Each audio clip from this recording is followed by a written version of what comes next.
उत्तर प्रदेश के हाथरस जनपद के थाना सिकंदराराव क्षेत्र के गांव रती भानपुर में आयोजित भोले बाबा के सत्संग में अचानक भगदड़ मच गई। भगदड़ में अब तक 121 लोगों की मौत हुई है। मृतकों में कई महिलाएं और बच्चे भी शामिल हैं। बुधवार को मुख्यमंत्री योगी आदित्यनाथ ने हाथरस की दुर्भाग्यपूर्ण दुर्घटना में घायल हुए लोगों से बागला संयुक्त चिकित्सालय में भेंट कर उनका कुशलक्षेम जाना। चिकित्सकों से उनके उपचार के संबंध में जानकारी प्राप्त की। मुख्यमंत्री ने कुशल चिकित्सकों के नेतृत्व में सभी का समुचित उपचार शीर्ष प्राथमिकता पर किए जाने के निर्देश भी दिए।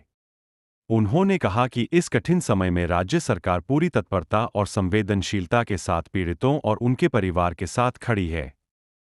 उन्होंने सभी घायलों की शीघ्र स्वास्थ्य लाभ की कामना भी की। केंद्र और राज्य सरकार ने आर्थिक सहायता की भी घोषणा की है। जो निर्दोष लोग इस पूरे हादसे के शिकार हुए हैं, उनके जो नाबालिग बच्चे हैं, जो स्कूल में पढ़ने वाले बच्चे हैं, उनको हम उत्तर प्रदेश मुख्यमंत्री बाल सेवा योजना के अंतर्गत उन बच्चों की पढ़ाई की व्यवस्था हम लोग राज्य सरकार से करवाएंगे।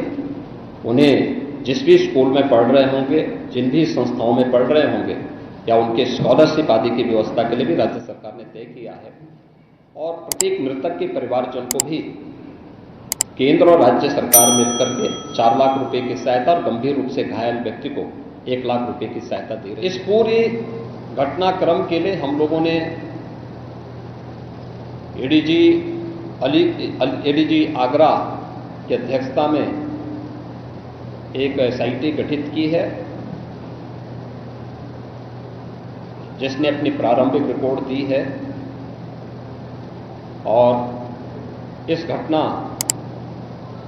की तह में जाने के लिए उनसे कहा गया है। बहुत सारे ऐसे पहलू हैं जिन पर जांच होनी बहुत आवश्यक है। अब तक प्रथम दृष्टया जो थी हमारी कार्रवाई ये थी कि राहत और बचाव के कार्य को आगे बढ़ाने के बाद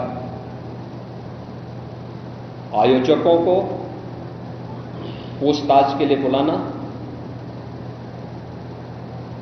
घटना के बारे में, हादसे के कारणों के बारे में उनसे भी पूछताछ करना, और फिर घटना की लापरवाही और जिम्मेदारों की जवाबदेही भी इसके लिए तय करना, जिसके लिए पहले से ही एफआईआर यहां पे दर्ज हो चुकी है। इसके लिए कार्रवाई आगे बढ़ रही है।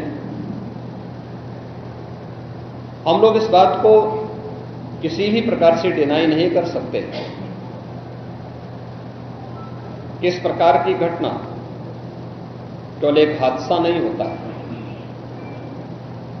अगर हादसा भी है तो उसके पीछे कौन जिम्मेदार है, और अगर वह घटना घटित हुई है तो इसके पीछे हादसा नहीं तो साजिश किसकी है, कौन इसके पीछे है। इन सभी पहलुओं को लेकर के राज्य सरकार ने तय किया है कि हम इसका एक जुडिशियल इंक्वायरी भी करवाएंगे। और जुडिशियल इंक्वायरी हाईकोर्ट के एक रिटायर्ड जज की अध्यक्षता में होगी, जिसमें प्रशासन और पुलिस के भी रिटायर्ड सीनियर अधिकारियों को रख करके इस पूरी घटना की तह में जाकर के जो भी इसके लिए दोषी होगा उन्हें इसकी सजा देना, और इस प्रकार की घटना की पुनरावृत्ति न हो, इनके बारे में एक सुझाव और एक एसओपी उनके माध्यम से बनाई जा सके, जिसे आगे इस प्रकार के किसी भी बड़े आयोजन में लागू किया जा सके। यह हम लोग सुनिश्चित करेंगे